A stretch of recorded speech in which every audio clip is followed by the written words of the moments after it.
அசோகர் போர்க்களத்துல தான் நிக்கிறாரு. அப்ப அவரை சுத்தி நிறைய பேர் இறந்து போயிருக்காங்க. அதை பார்த்ததும் கவலையிலேயே அரண்மனைக்கு போயிட்டு இதுக்கெல்லாம் காரணம் தனக்குள்ள இருக்க தெய்வீக சக்தி தான் அப்படின்னு சொல்லிட்டு அதை 9 புக்ல பிரிச்சு வைக்கிறாரு.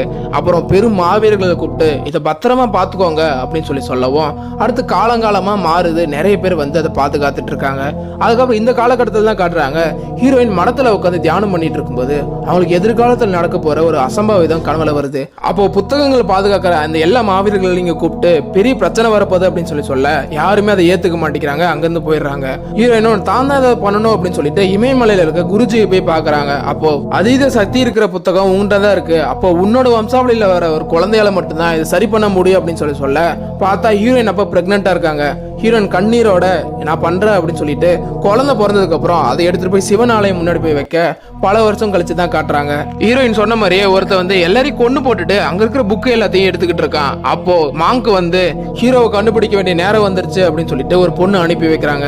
அவளும் எங்கெங்கயோ தேடி பாக்குறா. பார்த்தா கடைசியில ஹீரோ வந்து கஞ்சாவை திருடிட்டா அப்படின்னு சொல்லி இன்னொருத்தங்கிட்ட மாட்டிக்கிட்டு இருக்கான்.